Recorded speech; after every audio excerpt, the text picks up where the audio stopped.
again, welcome to On The Move. Thank you for tuning in, all new subscribers and old subscribers. Thank you for tuning in, also every viewer that is new on board.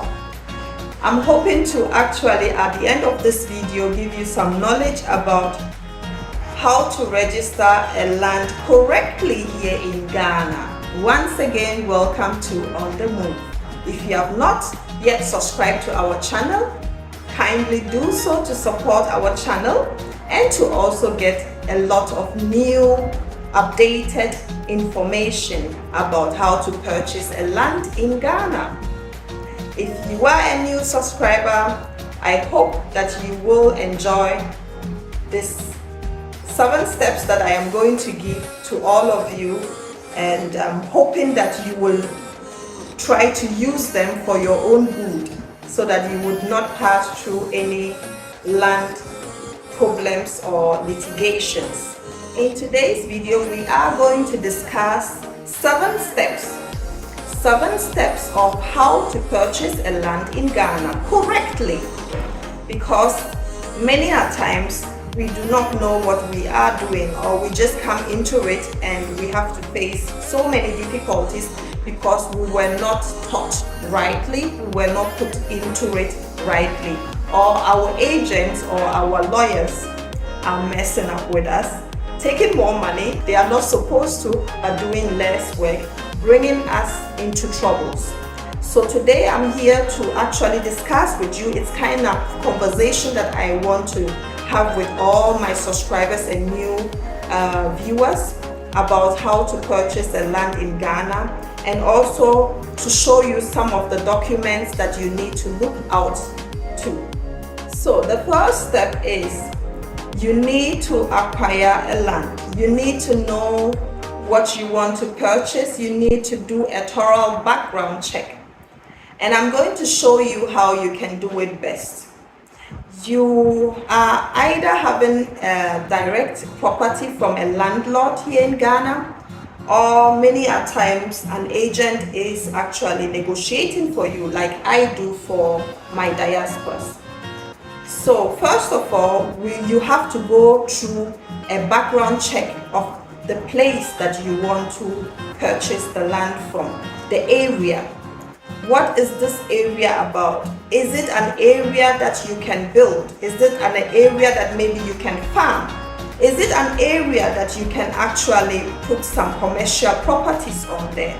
All these questions will determine if you are going to choose it or not, and also will determine what actually you need.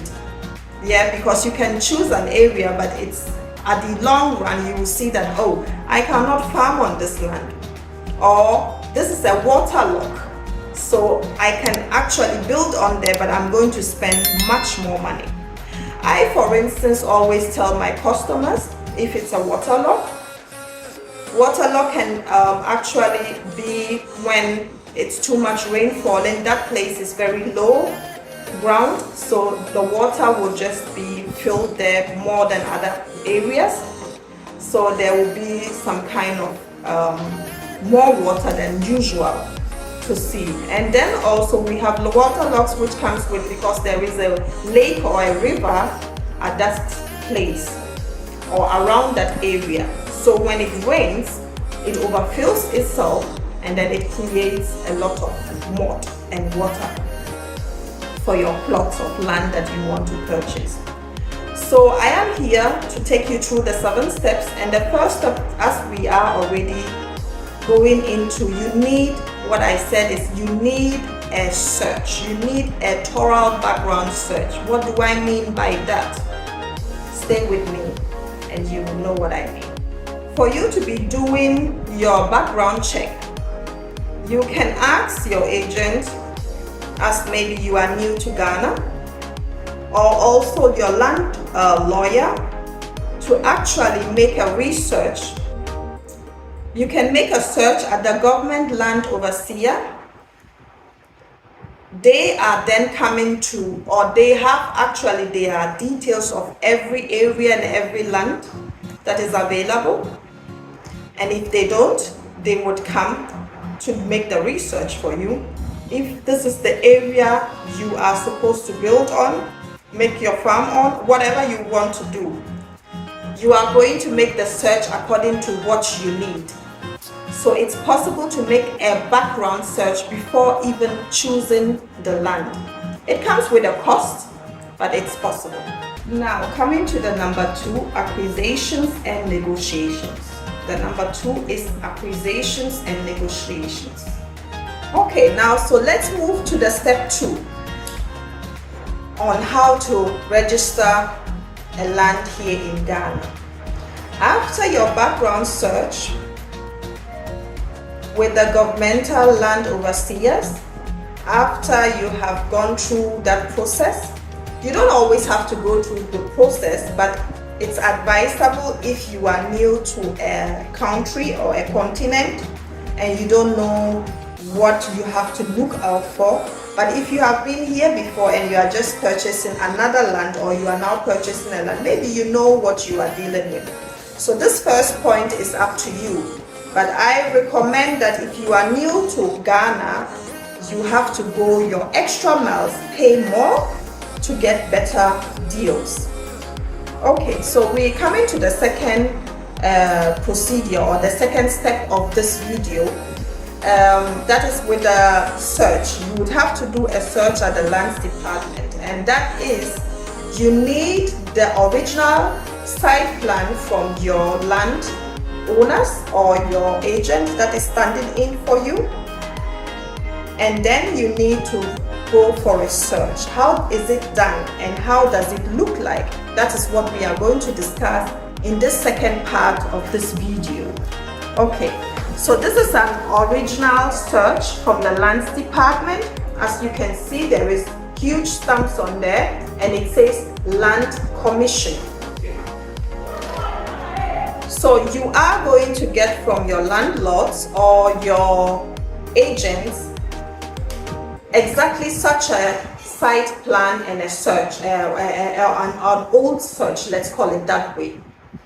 And then you are now going to make a new search. Why are you making a search? You are, one, making a search to know if this land is still available. Secondly, you are making a search to know that if this land has not already been bought from someone. And all this information you cannot get from an agent or from your landlords and land owners, but you can only get them officially from Lands Commission Ghana. I do the search for my diasporas. It comes with a cost because I don't want to disgrace myself, neither do I want to end up disappointing anyone. So, when you go to make a search, you are either going to get a positive outcome or a negative outcome. Always bear in mind that you are probably going to get a negative outcome. But we are not here to talk things negative, but we are here to see how you can actually get a positive search at the end of the day, or how to still not lose hope. So I'm going to show you two documents. One is negative, or surprisingly negative, let's call it that way, and the other search is actually partial negative. And then we have the partial positive, or partial negative. And then we have the search which is going to give you 100% exactly what your landlord or your agent, the information. The agent is never at fault at this stage when the search comes out negative, because the agent is also dealing with landowners. Always bear that in mind. An agent is always dealing with landowners. An agent is also in the dark till he or she makes a search.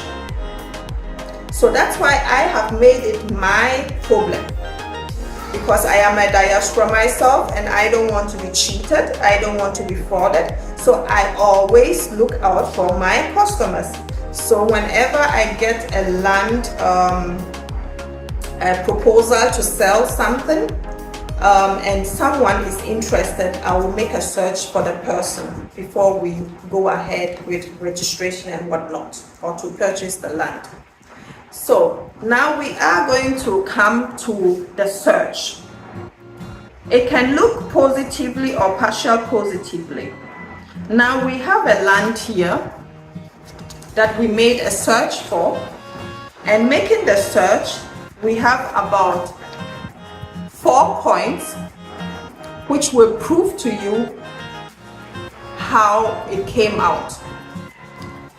And then also at the second page it will show you exactly another site plan from, it's a bit faded, you know, the original document that we took to the search was no more, but the land department knows exactly where it is, so that's why they could make the search.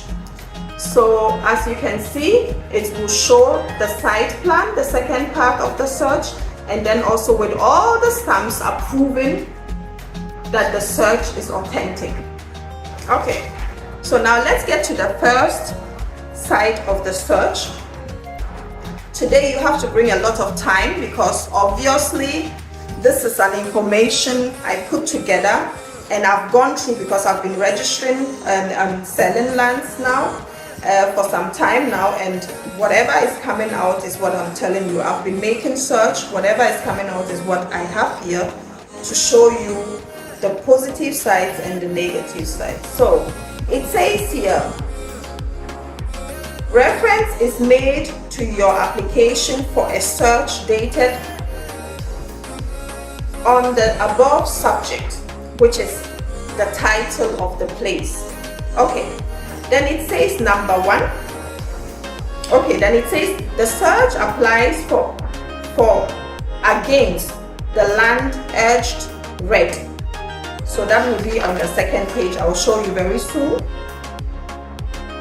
On the plan attached, yes, has been made with the following results. So now we come into the results. Number 1, the site is not estate land, which is positive. The site is not estate land. So we are good to go. So the second point says that the whole site falls within a deed of confirmation dated between this person and then that person. So this is where you can actually look at the old site plan that you got to see if the names are the same as on this search, on the new search. Okay, then we get to the third step. The third step is saying that the portion hatched in blue falls within a statutory declaration dated. Okay, so, and then the name. Now, that was the third step. Sorry if I said the fourth step. And then the fourth step would say the site is covered by a deed of conveyance dated between this person and that person. So these are the names underneath that the fourth step. That name at the fourth step is actually also named at the second step, and it's going to actually agree with your old site plan or not. If it doesn't, leave it. It doesn't mean when you leave one search, you cannot deal with the agent or even the landlords anymore. It is not easy to get a good landlord or an agent. But maybe, just maybe, they have been selling and not really keeping much track. It happens a lot here in Africa and in Ghana. So sometimes they don't even want to fraud you or anything, but they just made a mistake. I made a mistake once. I made a search, and then when because I have here my folder of all what I'm doing. So when we went to the site, we had a sightseeing and viewing, and then I was bringing out an information for one of my clients, and I brought the wrong information because it was the same place, but it was two different site plans for the same place. So later on he called me and he said one of the places, even though it's the same place with the same name, one of the site plans was showing negative and one was showing positive. So he told me, you gave me the site plan, but I actually can see that it's all gone, or it's not available. And I said, no, it must be available because I know what I did, my search. So I had to have a look, and then I found the right one and I sent it to him. So as I make a mistake, so a landlord can make a mistake, or an agent like me, we make mistakes. So it doesn't mean that when you see something or a mistake, immediately you are alarmed and you think that someone wants to fraud you or someone is trying to dupe you. No. We are all humans and mistake can be made. Ask many a times, ask even more than once. And then we can always, communication is the key, I believe here. Yeah? So, on this, coming back to the point 2 and the search, on this piece of search paper, it was said that, we have about 10 plots of land available, 10 acres of land available. So I had to do my search.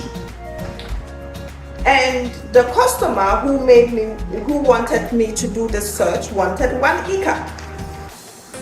Coming back to the search, the end search or the current search that I made, there was only 2 plots available. So now I have to go back to my chiefs or landlords that I actually deal with and ask them what happened here. So to cut a long story short, these things can actually happen. So I can't call this search a negative search. Neither can I call this search a positive search. But it's a partial positive search. So still the 2 plots can be sold, but just not an acre or 10 acres. Okay, let's now come to a negative search, a surprisingly negative search. Once again, we have a search here from the Lands Commission, dated and approved beautifully. Before I get to the negative or surprisingly negative search, this is the second part of the site plan going with the partial positive search. Okay, so now we are coming to the surprisingly negative search. Once again, we have here the documents from the Lands Department with the search, and everything looks pretty well. That's what you will think, but you need to read through. So it says that application okay, let's go. Now it says that reference is made to your application for a search dated on the above subject. Okay, the search applied for against the land urged red. That is the next page, but nothing was ever marked red. I'll tell you why. On the plan attached has been made with the following results. As you could see, the partially positive search had more points to offer, up to 4 points. Here we only have 1 point. Okay, so, and the point says that the site falls within estate. The site falls within estate land acquired by the Ghana government. What? The site falls on estate land acquired by the Ghana government. As LS number, I can't mention security reasons. Dated on red. I see red. This is no go. Leave your hands from these kind of searches. When they come out governmental, leave your hands from them. I had to learn it the hard way, so I know what I'm talking about. Yeah? So there is no need for them to even write more than 1 point to mention names. It's a government land. So there is no need to mention any names. There is no name. There is a government of Ghana on it. I see red, you should see red, everyone should see red. And then a huge land for the government, and then also nicely stamped and dated from the Lands Commissions. So as you can see, we had two search, quite different from each other, but very interesting, isn't it? Yes. This is how it's supposed to be. Yeah, so when you go for a search, don't get too surprised and don't get demotivated. But it's good that you made the search. That's what you have to tell yourself, and then you move on. If it is positive, you move on. If it's negative, you move on to the next plots. Even sometimes with the same agent or the same landlord, because they also can make a mistake. I hope we could go through it well with the second point. Okay, now we've come to the end of this video. As the information is quite large, we have to do part 1 and 2. So right now we are going to follow up with a part 2. Thank you once again for watching On The Move. We really appreciate your support. Thank you all subscribers. Shout out to all subscribers, and also thank you all new viewers. If you like what you saw, you can subscribe to our channel. You can also give us a thumbs up, and you can also click the notification button for new uploads like this. Thank you once again.